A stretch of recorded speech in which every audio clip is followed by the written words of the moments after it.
The world was still when I woke to her weight on me. A soft, trembling presence, her breath uneven, her hands hovering like they didn't know where to land. My heart stopped, not from fear, but from the raw, unspoken truth hanging in the air between us. I'm Anna, 38, a graphic designer in Portland, Oregon, with a life that's orderly on the outside, but a mess within. My husband, Mark, is a good man, steady, kind, the kind of guy who remembers your coffee order and never forgets an anniversary.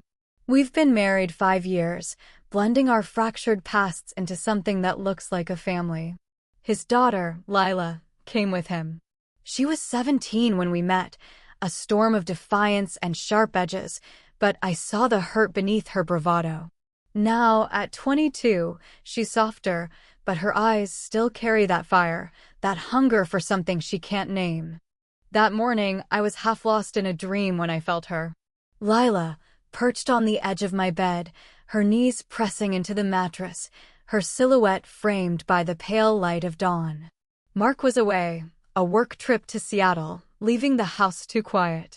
I opened my eyes, and there she was, her face inches from mine, her breath catching like she was about to say something but couldn't. "Anna," she whispered, her voice breaking, "I can't keep pretending." My chest tightened. I knew what she meant, but I didn't want to know. Not yet. Not when everything in my life was finally stable. I'd spent years building walls around my heart, locking away the parts of me that didn't fit the perfect stepmom mold. But Lila, she saw through them. She always had. It started months ago, subtle at first. The way her gaze lingered when we laughed over coffee, her fingers brushing mine when we passed dishes at dinner. I told myself it was nothing, just a young woman finding her place in a fractured family. But the air between us grew heavier, charged with something neither of us dared name. I'd catch her watching me, her dark eyes searching, and I'd look away, afraid of what I'd find if I held her gaze too long. That morning, though, there was no looking away. She was so close, her hands trembling as they hovered over my blanket. "I'm sorry," she said, her voice barely a whisper. "I didn't mean to wake you. I couldn't sleep. Not with this inside me." I sat up, the sheets pulling around me, my heart racing. "Lila, what are you doing?" My voice was sharper than I meant, but feared as that, it sharpens everything. She flinched, but didn't move. Her eyes, those damn eyes, held mine, and I saw it all. The longing, the guilt, the desperate need to be seen. "I don't know," she admitted, her voice cracking. "I just know I feel something, and it's killing me to keep it inside. Anna, I see the way you look at me sometimes. Like you're scared, but like you feel it too." My breath caught. She was right, and I hated it. I'd felt it, the pull, the warmth, the way my skin hummed when she was near. But I was her stepmother. I was married. I was supposed to be the adult, the one who kept things safe, predictable. Yet here she was, tearing down every boundary I'd built. "Lila," I said, my voice softer now, "this can't happen. You know that." But even as I said it, my hand reached out, brushing her arm. It was a mistake, that touch. It sent a jolt through me, electric and dangerous. Her skin was warm, and for a moment, neither of us moved. She leaned closer, her voice barely audible. "Why not? Why does it have to be wrong?" Her words hung there, heavy, daring me to answer. I didn't have one. Not one that made sense. The house creaked around us, the world outside waking up. I pulled back, my heart pounding.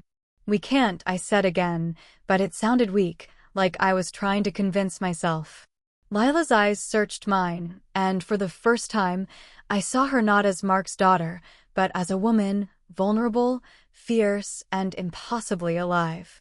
She slid off the bed, her movement slow, deliberate. "I'm not going to push you," she said, her voice steady now. "But I'm not going to pretend this isn't real." She paused at the door, her hand on the frame. "You feel it too, Anna. I know you do." And then she was gone, leaving me alone with the weight of her words, my pulse racing, and the terrifying realization that she was right. The days that followed were a blur of avoidance and tension. I threw myself into work, sketching logos and editing mock-ups until my eyes burned.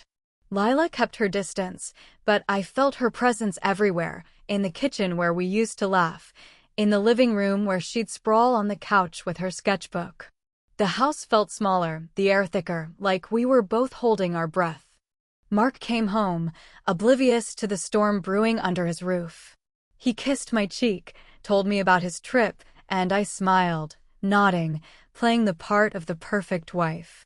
But every time Lila walked into the room, my chest ached. She'd catch my eye, and for a split second, the world would stop. Then she'd look away, and I'd hate myself for wanting her to hold my gaze. One evening, after Mark went to bed, I found her in the backyard, sitting on the old swing set we'd never bothered to take down. The night was cool, the stars sharp against the sky. She was wrapped in a hoodie, her knees pulled up, her sketchbook balanced on her lap. I should have gone back inside. Instead, I sat beside her. "Couldn't sleep?" I asked, my voice low. She didn't look at me. Not lately. Her pencil moved across the page, quick, sharp strokes. I glanced at her sketch, a woman's face, soft and familiar. My face. My breath caught. "Lila," I started, but she cut me off. "Don't," she said, her voice firm. "Don't tell me it's wrong again. I know all the reasons. I've told them to myself 1,000 times. But it doesn't change how I feel." I wanted to argue, to list all the reasons this was impossible, Mark, our family, the world we lived in.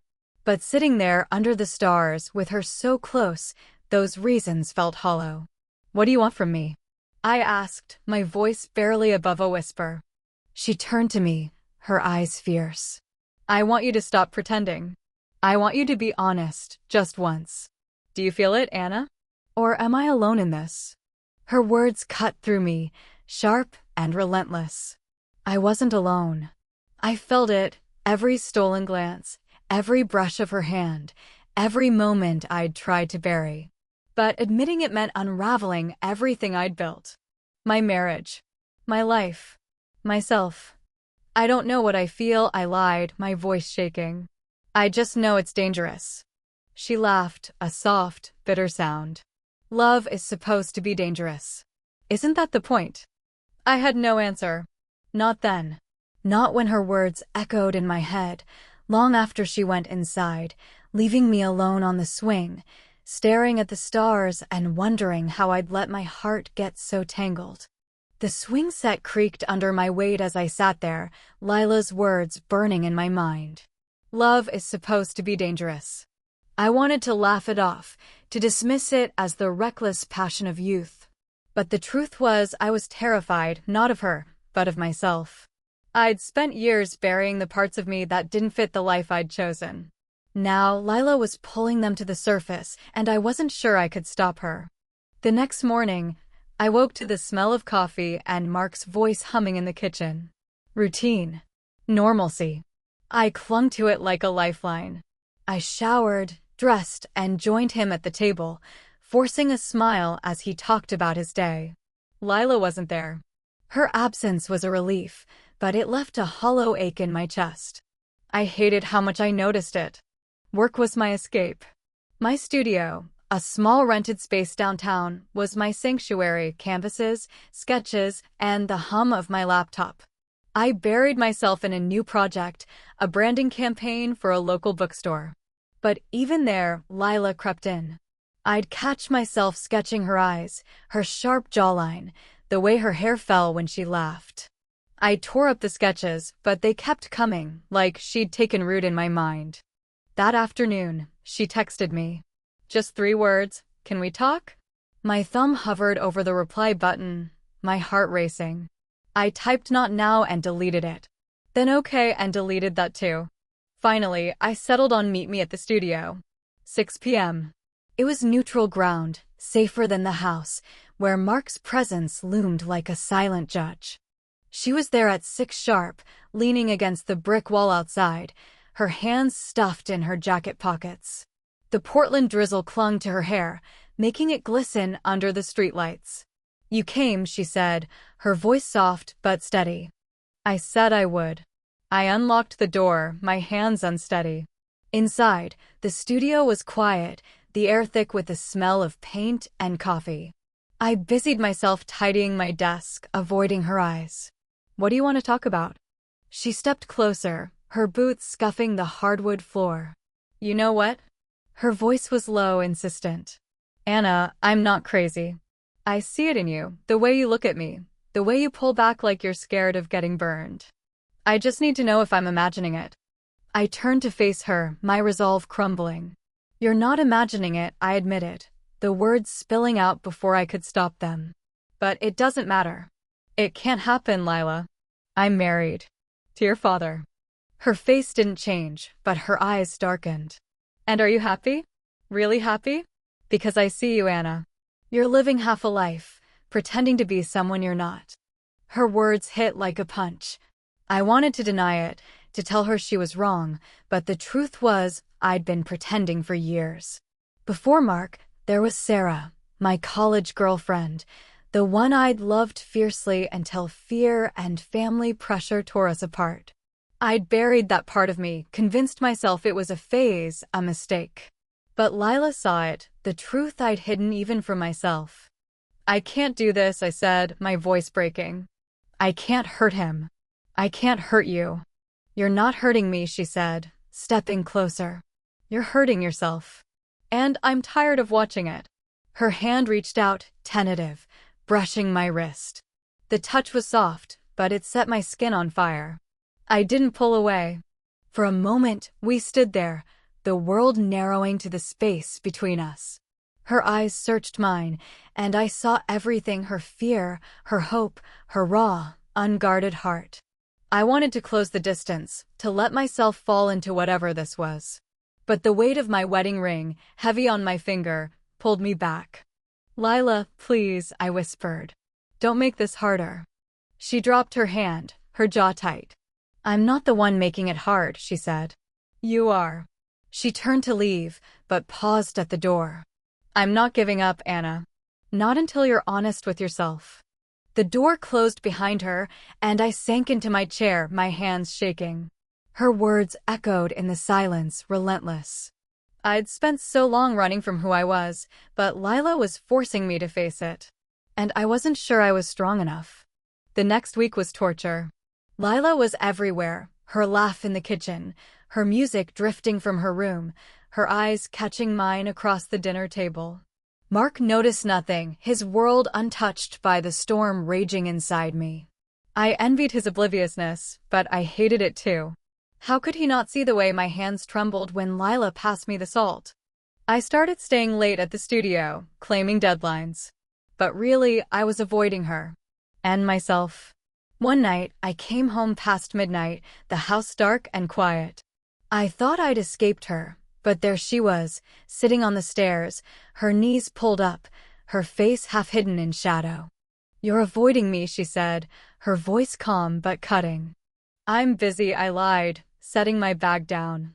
Work's been crazy. She stood, stepping into the light. Don't lie to me, Anna. You're running. And I get it. I'm scared too. But this, she gestured between us, it's not going away. I wanted to argue, to tell her to stop, but my throat tightened. Lila, I'm trying to do the right thing, I said. For everyone. The right thing. She laughed, sharp and bitter. The right thing is being honest. With me. With Dad. With yourself. You're not happy, Anna. I see it every day. And I'm not asking you to leave him. I'm just asking you to stop pretending you don't feel this. Her words were a blade, cutting through years of denial. I stepped closer, my voice low. And what happens if I do? If I admit it? What then, Lila? We destroy everything. Your father, this family, everything we've built. She didn't flinch. Maybe it's already broken. Maybe you're just too scared to see it. I stared at her, my heart pounding. She was so close, her breath warm against my cheek. For a moment, I thought she might kiss me, and God help me, I wanted her to. But she didn't. She stepped back, her eyes never leaving mine. I'm not going anywhere, she said.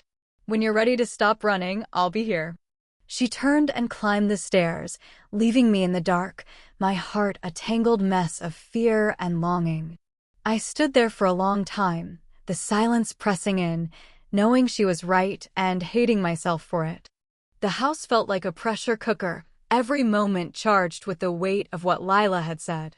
"I'm not going anywhere." Her words haunted me, slipping into my thoughts as I poured coffee, drove to work, or lay awake beside Mark, his steady breathing a reminder of the life I was supposed to want.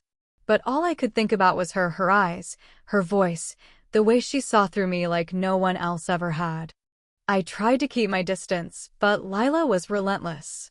Not in an aggressive way, but in the quiet, persistent way she existed in my orbit. A note left on the fridge, "Coffee's fresh. Made it for you." A sketch slipped under my studio door, my face again, rendered with such care it stole my breath. She wasn't pushing, but she wasn't letting me forget either. And every gesture chipped away at my resolve. One Saturday, Mark suggested a family hike, a tradition from when Lila was younger. I wanted to say no, to hide in my studio, but his hopeful smile made me agree. We drove to Forest Park, the air crisp with autumn, the trails lined with golden leaves. Lila wore a flannel shirt, her hair tied back, her camera slung around her neck. She snapped photos of the trees, the sky, and when she thought I wasn't looking, "Anna, look at this," she called, holding up her camera to show me a shot of a deer in the underbrush.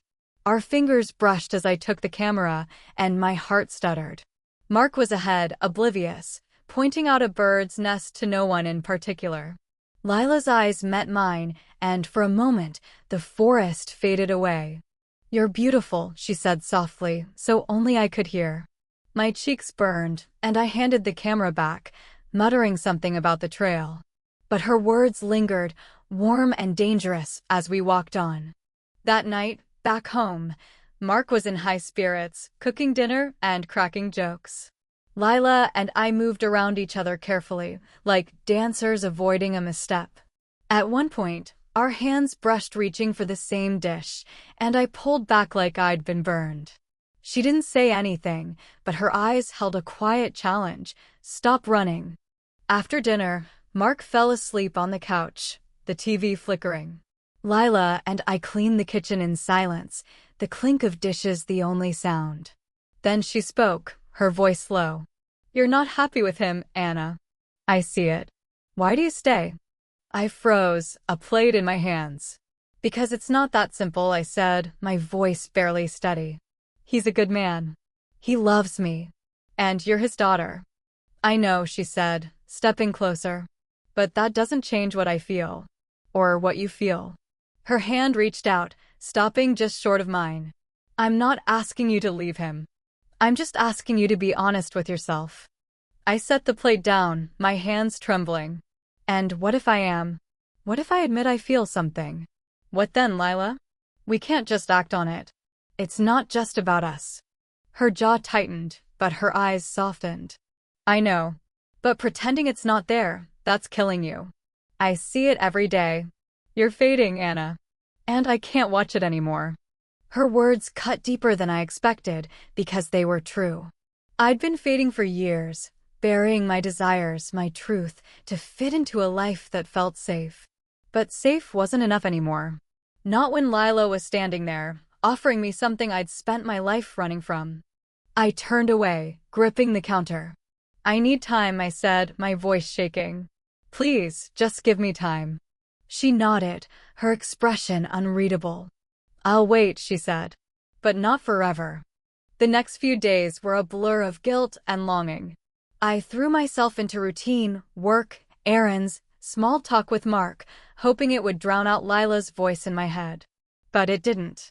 Every moment felt like a choice: stay safe or step into the unknown. One evening, I found an old photo album in the attic from before Mark, before Lila. There was a picture of me and Sarah, my college girlfriend, laughing at a music festival. We looked so free, so alive. I hadn't thought of her in years, but staring at that photo, I felt the ache of who I used to be. The woman who loved fiercely, who wasn't afraid of her own heart. I didn't hear Lila come in. Who's that? She asked, peering over my shoulder. I closed the album, startled. Just someone from a long time ago. She sat beside me, her knee brushing mine. You loved her, she said, not a question. I nodded, my throat tight. Yeah, I did. What happened? Her voice was gentle, but probing. I got scared, I admitted. My family, the world, it wasn't ready for me to be me. So I chose safe. I chose Mark. She was quiet for a moment, then said, and now? I looked at her, her face soft in the attic's dim light. Now, I don't know. She reached for my hand, her touch tentative but warm. You don't have to know everything, she said. Just know you're not alone. Her words broke something in me, a wall I'd built to keep myself safe. I didn't pull away this time. Instead, I let her hand stay in mine, the warmth of it grounding me. For the first time, I didn't feel like I was drowning. We sat there, the attic quiet around us, the world outside fading away. It wasn't an answer, but it was a start. And for now, that was enough. Holding Lila's hand in the attic felt like standing on the edge of a cliff. Part of me wanted to leap, to let myself fall into whatever this was. But the other part, the part that remembered my vows, my life with Mark, kept me anchored, teetering between desire and duty. Her touch lingered on my skin long after she went to bed, a quiet promise that terrified and thrilled me. The next morning, I woke early, slipping out before Mark or Lila stirred. I needed space, air, anything to clear my head.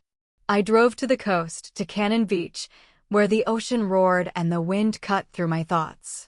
Standing on the sand, Haystack Rock looming in the distance, I tried to make sense of it all. I loved Mark, didn't I? He was my safe harbor, my second chance after years of heartbreak. But Lila, she was a storm, wild and unpredictable, pulling me toward a truth I'd buried long ago. My phone buzzed. A text from Lila, "Where are you?" I didn't reply. Not because I didn't want to, but because I didn't know what to say. I stayed on the beach until dusk, the waves crashing, my heart no clearer than when I'd arrived. When I got home, the house was quiet. Mark was at a late meeting, but Lila was in the living room, curled up with her sketchbook. She looked up, her eyes sharp. You didn't answer my text, she said, her voice calm but edged with hurt. I needed to think, I said, setting my keys down. This it's a lot, Lila. She closed her sketchbook, standing. I know. But running away doesn't make it go away. I'm not running, I snapped, sharper than I meant. I'm trying to figure out how to live with this. With you. With what I feel. Her expression softened, but she didn't back down. And what do you feel, Anna? Tell me. Just once, say it out loud. I opened my mouth, but the words caught in my throat. I wanted to say it, that I felt something for her, something real and terrifying and beautiful. But the weight of everything, Mark, our family, the life I'd built, held me back. I can't, I whispered. Not yet. Her shoulders slumped, but she nodded. Okay, but I meant what I said. I'll wait. She walked past me, her arm brushing mine, and I felt that familiar jolt. I wanted to grab her, to pull her back, to tell her everything. But I didn't. I let her go, and the silence she left behind was deafening. The next few weeks were a tightrope walk. Lila gave me space, but her presence was everywhere in the way she hummed while making breakfast, the way her laughter filled the house. Mark noticed nothing, his world steady as ever. But I was unraveling. Every day, I fought the urge to reach for her, to cross the line I'd drawn in my mind. One night, after Mark went to bed, I found Lila in the garage, tinkering with an old bicycle she'd been fixing up. The air smelled of grease and paint, and she was focused, her hands steady as she tightened a bolt. I leaned against the doorway, watching her. You're good at that, I said. She glanced up, a small smile tugging at her lips. Dad taught me. Said it's cheaper than therapy. I laughed, the sound easing the tension in my chest. He's not wrong. She set the wrench down, wiping her hands on a rag. You've been quiet lately, she said. More than usual. I shrugged, avoiding her eyes. Just trying to keep things together. She stepped closer, her voice low. You don't have to keep it all together, Anna. Not with me. Her words hit hard because they were true. With Lila, I didn't have to pretend. I didn't have to be the perfect wife, the perfect stepmom. I could just be me. And that scared me more than anything. I don't know how to do this, I admitted, my voice barely audible. I don't know how to be honest without breaking everything. She reached out, her hand resting on my arm. You don't have to have all the answers. Just let me in. A little. Her touch was warm, grounding. I didn't pull away. Instead, I stepped closer, my heart pounding. What are we doing, Lila? I whispered. I don't know, she said, her voice just as soft. But I want to find out. With you. For a moment, we stood there, inches apart, the world holding its breath. Then she leaned in, her lips brushing mine, soft and tentative. It wasn't a kiss, not fully, just a question, a possibility. And God, I wanted to answer it. But the sound of Mark's car pulling into the driveway snapped me back. I stepped away, my heart racing. We can't, I said, my voice shaking. Not here. Not now. Lila's eyes were steady, unwavering. Then when, Anna? Tell me when. I didn't have an answer. Not then. But as she walked away, I knew one thing. I couldn't keep running forever. The almost kiss in the garage haunted me. Lila's lips so close, her breath warm against mine. It was a moment I couldn't shake, no matter how hard I tried. I saw it in every quiet corner of the house, felt it in every glance she stole across the breakfast table. Mark was still oblivious, his world untouched, but mine was crumbling under the weight of what I couldn't say. I threw myself into distractions, work, errands, even volunteering at the local library. Anything to keep my mind off her. But Lila was a current, pulling me back no matter how hard I swam against it. Her texts came sporadically, simple but piercing. Thinking of you. Saw this, and it reminded me of you. Each one was a reminder of the line we were dancing around, the line I was too afraid to cross. One rainy afternoon, I was at the studio, sketching aimlessly, when the door opened. Lila stood there, soaked from the Portland drizzle, her hair plastered to her face. I couldn't stay away, she said, her voice steady despite the water dripping from her jacket. You shouldn't be here, I said, but my voice lacked conviction. I stood, my sketch pad falling to the floor. Lila, we can't keep doing this. Then tell me to leave, she said, stepping closer. Tell me you don't feel it, and I'll go. For good. My heart pounded. I wanted to say it, to push her away, to keep my life safe and simple. But the words wouldn't come. Instead, I closed the distance between us, my hands shaking as I reached for her. I can't, I whispered. I can't tell you that. Her eyes softened, and then she was kissing me, really kissing me this time, her lips warm and urgent against mine. It was like a dam breaking, years of denial and fear flooding out in a single moment. I kissed her back, my hands tangling in her wet hair, the world narrowing to the feel of her, the taste of her, the truth I'd been running from. We pulled apart, breathless, her forehead resting against mine. Anna, she whispered, this is real. You know it is. I know, I said, my voice breaking. But it's wrong. It's so wrong. Why? She challenged, her hands still on my face. Because of Dad? Because of what people will think? Or because you're scared of who you really are? Her words stung, because they were true. I was scared, not just of hurting Mark, but of facing the part of me I'd buried all those years ago. The part that loved women, that loved fiercely, that didn't fit the life I'd chosen. I need time, I said again, stepping back. I need to figure this out. She nodded, her jaw tight. I'll give you time. But I'm not going to stop feeling this. And neither are you. She left, the door closing softly behind her, and I sank to the floor, my heart a mess of guilt and longing. I'd crossed a line, and there was no going back. The next few days were agony. I avoided Lila, staying late at the studio, taking long drives, anything to keep my distance. But the memory of her kiss burned in me, a fire I couldn't put out. Mark noticed my distraction, his brow furrowing as he asked if I was okay. I lied, said it was work stress, and he believed me. That only made the guilt worse. One night, unable to sleep, I wandered into the kitchen and found Lila there, making tea. The sight of her, soft and unguarded in her pajamas, made my chest ache. "Can't sleep?" she asked, her voice gentle. "No," I admitted, leaning against the counter.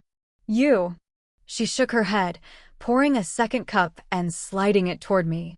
"I keep thinking about you," she said. "About us." "There is no us," I said, but the words felt hollow. "There can't be." She stepped closer, her eyes searching mine. "Why not? Why can't we be honest about what we feel?" "Because it's not just about us," I said, my voice rising. "It's about Mark. Your father. My husband. He doesn't deserve this." "And what do you deserve?" she asked, her voice soft but unrelenting. "Do you deserve to live a lie? To keep pretending you're someone you're not?" I had no answer. Not one that didn't tear me apart. She reached for my hand, her touch warm and steady. "I'm not asking you to hurt him," she said. "I'm just asking you to stop hurting yourself." Her words broke something in me, a wall I'd built to keep my heart safe. I pulled her close, my arms wrapping around her, and for a moment, we just stood there, holding each other in the quiet kitchen. It wasn't an answer, but it was a truth. And for now, that was enough. The hug in the kitchen felt like a confession, a quiet surrender to the truth I'd been fighting. Lila's arms around me, her heartbeat against mine. It was a moment of clarity in the chaos. But clarity didn't mean answers. It meant questions, harder ones, about what came next. The next morning, I woke with a resolve to face Mark. Not to confess God, I wasn't ready for that, but to be honest, at least with myself. I looked at him over breakfast, his easy smile, his predictable kindness, and felt a pang of love mixed with grief. He deserved better than a wife who was tearing herself apart over his daughter. Lila kept her distance, but her presence was a constant hum in my veins. We didn't talk about the kiss, the hug, any of it. But her eyes followed me, soft and knowing, and I felt the weight of her patience. She was waiting, just like she'd promised, and it was both a comfort and a torment. One evening, I suggested a walk, just Mark and me. We wandered through our neighborhood, the air crisp with the promise of winter. I needed to know if there was still something between us, something worth fighting for. We talked about small things, work, the weather, a new restaurant downtown. But the words felt empty, like we were playing parts in a script we'd outgrown. "Anna," he said, stopping under a streetlight, "you've been distant. Is something wrong?" My heart raced. This was my chance to tell him, to lay it all bare. But the words stuck in my throat. "Just work," I said, hating myself for the lie. "It's been a lot." He nodded, his hand squeezing mine. "I'm here, you know. Whatever you need." His kindness was a knife, twisting deeper. I wanted to love him the way he deserved, but my heart was elsewhere, tangled up in Lila's fire.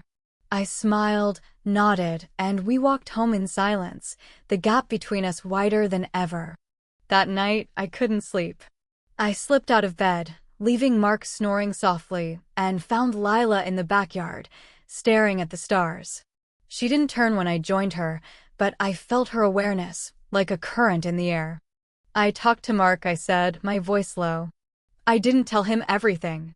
But I'm trying to figure this out." She nodded, her eyes still on the sky. And I don't know," I admitted. "I love him, Lila. He's a good man. But I don't think I'm in love with him.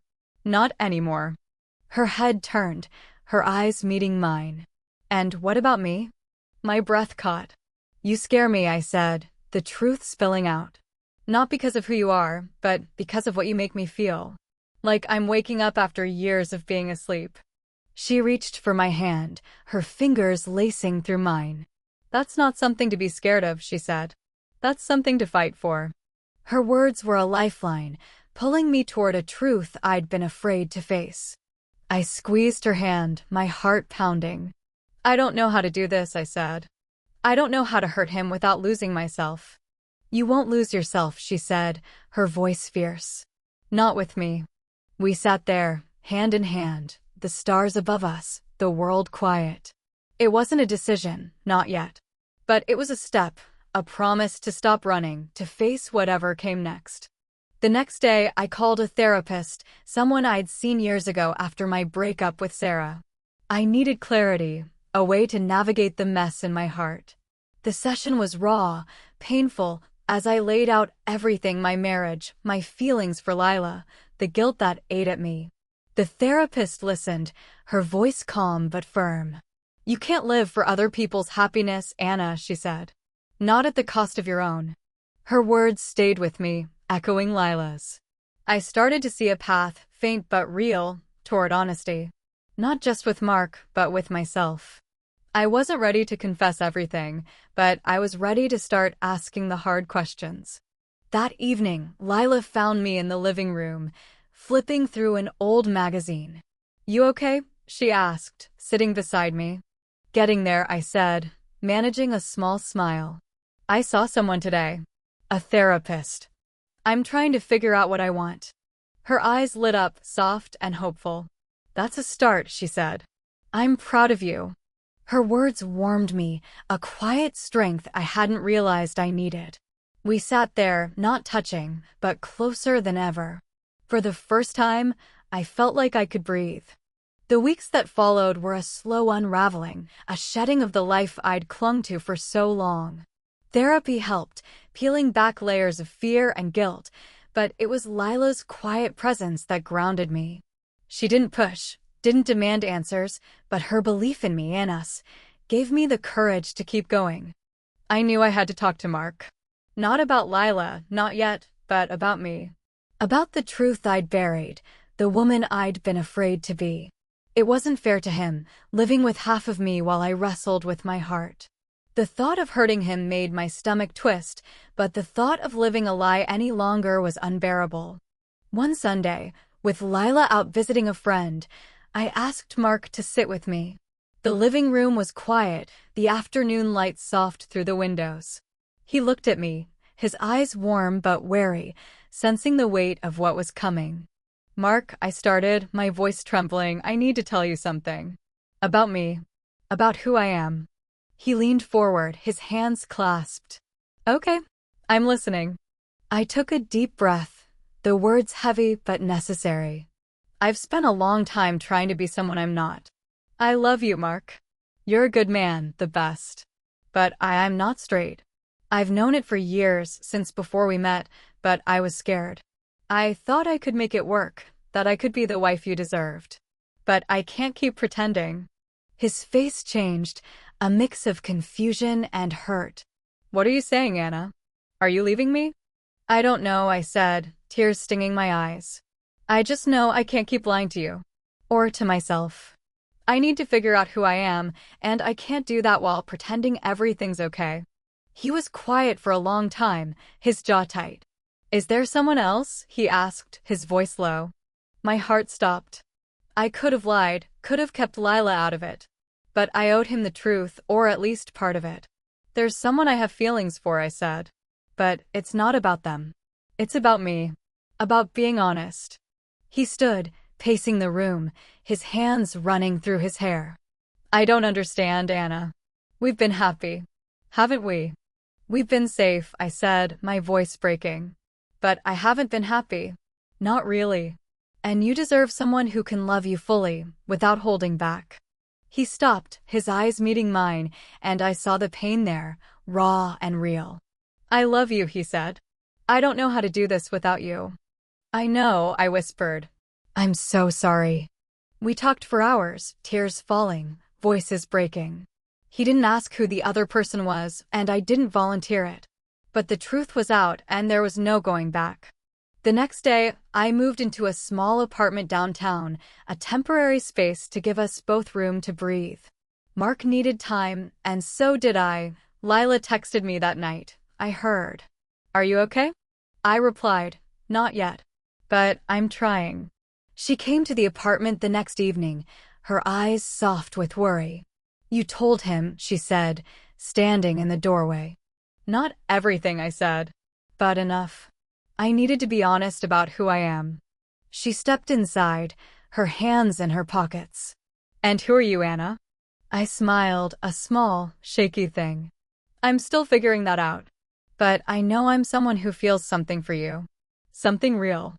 Her face lit up, and she closed the distance between us, her arms wrapping around me. "That's enough for now," she said, her voice warm against my ear. We didn't kiss, didn't cross that line again. Not yet. There was too much to sort through: Mark, our family, the future. But for the first time, I felt free, like I could breathe without the weight of a lie pressing down on me. Months later, Mark and I were separated, working through the pieces of our life together. It wasn't easy, but it was honest. Lila and I were careful, moving slowly, building something new on the truth we'd found. We went for walks, shared coffee, talked about everything and nothing. It wasn't perfect, but it was real. One evening, we sat on the beach at Cannon Beach, the waves crashing, the sky painted with stars. Lila's hand was in mine, her thumb tracing slow circles on my skin. "I'm glad you're here," she said. "Me too," I said, and I meant it. The road ahead was uncertain, full of questions we couldn't answer yet. But for the first time, I wasn't running. I was standing still, my heart open, ready to face whatever came next. And with Lila beside me, I knew I wouldn't face it alone.